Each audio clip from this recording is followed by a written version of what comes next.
بسم اللہ الرحمن الرحیم۔ السلام علیکم۔ سرخ تھیلی۔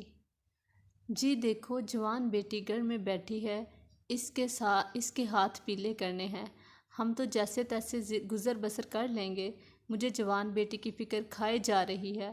رات کے سناٹے میں طاہر کی بیوی اپنے شوہر سے دھیمی آواز میں محو گفتگو تھی۔ تم کیا سمجھتی ہو؟ مجھے اپنی بیٹی کی کوئی فکر نہیں؟ مجھے تم سے زیادہ فکر ہے، لیکن کیا کروں، جتنی مزدوری ملتی ہے سب گھر کے اخراجات پہ خرچ ہو جاتی ہے۔ طاہر اپنی بے چارگی ظاہر کرتے ہوئے بیوی سے بولا، اگر آپ برا نہ مناؤ تو میں ایک مشورہ دوں؟ بیوی نے آہستگی سے کہا، کون سا مشورہ؟ طاہر حیرانگی سے بولا، کیوں نہ نعمان سے مالی مدد طلب کی جائے؟ سنا ہے اس کے دروازے سے کوئی سائل خالی ہاتھ نہیں جاتا، اور وہ خود بھی ڈھونڈ ڈھونڈ کر غریب لوگوں کی بہت امداد کرتا ہے۔ ویسے بھی ہمارے مالی حالات کافی خراب ہیں، ہمیں ضرور نعمان سے مدد لینی چاہیے، کم از کم بیٹی کے ہاتھ تو پیلے ہو جائیں گے۔ اتنا کہہ کر طاہر کی بیوی خاموش ہو گئی، جبکہ طاہر اپنی بیوی کی بات سن کر سوچوں کے سمندر میں گم ہو گیا۔ اجی کن سوچوں میں گم ہو گئے آپ؟ طاہر کی بیوی نے طاہر کو گہری سوچ میں پڑے دیکھ کر سوال کیا۔ کچھ نہیں، سوچ رہا تھا کیا نعمان ہماری مدد کرے گا یا نہیں۔ طاہر نے سوچوں کے سمندر سے باہر آتے ہی کہا، مجھے امید ہے وہ ضرور مدد کرے گا، آپ ایک دفعہ اس کے پاس جا کر ساری بات بتا کر مدد تو طلب کر کے دیکھیں۔ طاہر کی بیوی نے کہا تو طاہر نعمان کے پاس جانے کے لیے رضامند ہو گیا۔ اگلے دن طاہر ظہر کی نماز پڑھنے جامع مسجد گیا تو نعمان بھی مسجد میں موجود تھا۔ نعمان کو دیکھتے ہی طاہر کی آنکھوں میں چمک آ گئی اور وہ نماز کے بعد تیزی سے نعمان کے پاس جا بیٹھا۔ السلام علیکم نعمان صاحب، طاہر نے ہاتھ بڑھاتے ہوئے نعمان سے کہا۔ وعلیکم السلام بھائی صاحب، نعمان نے گرم جوشی سے طاہر سے مصافحہ کرتے ہوئے اسلام کا جواب دیا۔ جی بھائی فرمائیے، نعمان نے کہا۔ جی میں نے سوچا آپ سے ملاقات ہو جائے، طاہر نے گھبرا کر کہا، اور اسی گھبراہٹ میں اپنے ضرورت بتائے بغیر سلام کرتا ہوا اٹھ کر چل دیا، جبکہ نعمان اپنے سے اس کی پریشانی کو بانپ گیا۔ ارے عبداللہ، یہ جو شخص ابھی مجھے مل کر گیا ہے نا، اس کا پیچھا کر کے اس کے گھر کا پتہ معلوم کرو، اور اس کو اس بات کا شک نہیں ہونا چاہیے کہ تم اس کا پیچھا کر رہے ہو، نعمان نے اپنے شاگرد عبداللہ سے کہا۔ جی بہت اچھا استاد محترم، عبداللہ نے کہا اور برق رفتاری سے اٹھ کر باہر چل دیا۔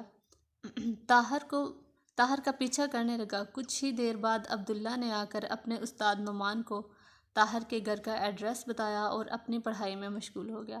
رات کے 12 بج چکے تھے، ہر طرف سناٹا چھایا ہوا تھا، سب لوگ خواب خرگوش کے مزے لے رہے تھے، جبکہ ایک شخص ہاتھ میں سرخ تھیلی اٹھائے ہوئے طاہر کے گھر کی طرف تیز قدم اٹھائے چل رہا تھا۔ تھوڑی ہی دیر میں طاہر کا گھر آ چکا تھا۔ اس نے جلدی سے سرخ تھیلی کو طاہر کے گھر پھینکا اور واپس روانہ ہو گیا۔ صبح ہوتے ہی طاہر کی بیوی کی نظر صحن میں پڑی سرخ تھیلی پہ پڑی۔ وہ حیرانگی سے سرخ تھیلی کو اٹھا کر دیکھنے لگی۔ اجی جلدی آئیے، طاہر کی بیوی نے کہا تو طاہر جلدی سے اٹھ کر صحن میں آ گیا۔ یہ سرخ تھیلی تھی جو صحن میں پڑی ہوئی اسے ملی۔ طاہر کی بیوی نے حیران ہوتے ہوئے کہا، یہ کہاں سے آ گئی؟ طاہر بھی حیران ہوئے بغیر نہ رہ سکا۔ اچھا اس کو کھول کر دیکھتے ہیں، طاہر نے کہا اور تھیلی کو کھول کر الٹ دیا۔ یہ کیا؟ تھیلی میں 10,000 درہم زمین پر گرتے ہوئے دیکھ کر طاہر نے کہا، اور حیرت سے اتنی بڑی رقم کی طرف دیکھنے لگا۔ یہ ساتھ میں ایک پرچی بھی ملی ہے جس پر کچھ تحریر ہے۔ طاہر کی بیوی نے پرچی طاہر کو پکڑاتے ہوئے کہا۔ طاہر نے جلدی سے پرچی پر لکھی تحریر پڑھنا شروع کی۔ اللہ کے بندے کی طرف سے ہے، آپ کے لیے بطور ہدیہ یہ رقم ہے، دل کھول کر بے دریغ خرچ کریں، جب ختم ہو جائے تو مسجد میں آ کر دوبارہ رابطہ کریں۔ طاہر نے جب یہ تحریر پڑھی تو اس کی آنکھوں سے آنسو جاری ہو گئے، جبکہ طاہر کی بیوی بھی اپنے آنسوؤں پر قابو نہ رکھ سکی۔ بیگم یہ رقم نعمان نے بھیجی ہے، طاہر نے کہا، اور پھر دونوں نعمان کو دعائیں دینے لگے۔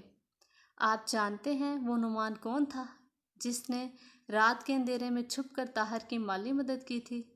ہم آپ کو بتائے دیتے ہیں، وہ نعمان بن ثابت تھے، جو امام اعظم ابو حنیفہ رحمۃ اللہ کے نام سے مشہور ہوئے۔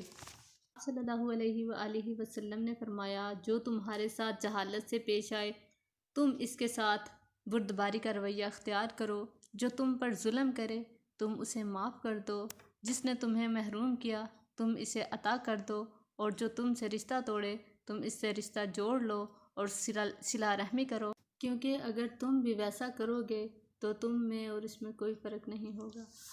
ایک دوسری حدیث میں ہے، حضرت ابو یوسف عبداللہ بن سلام رضی اللہ تعالیٰ عنہ بیان فرماتے ہیں کہ میں نے نبی کریم صلی اللہ علیہ وآلہ وسلم کو فرماتے ہوئے سنا۔ آپ صلی اللہ علیہ وآلہ وسلم فرما رہے تھے، لوگوں باہم سلام کیا کرو، محتاجوں کو خوب کھانا کھلایا کرو، رشتہ داری کے تعلق میں حسن سلوک کی رعایت رکھا کرو، اور جب لوگ سوئے پڑے ہوں تو تم راتوں میں نماز پڑھا کرو، جنت میں سلامتی کے ساتھ داخل ہو جاؤ گے۔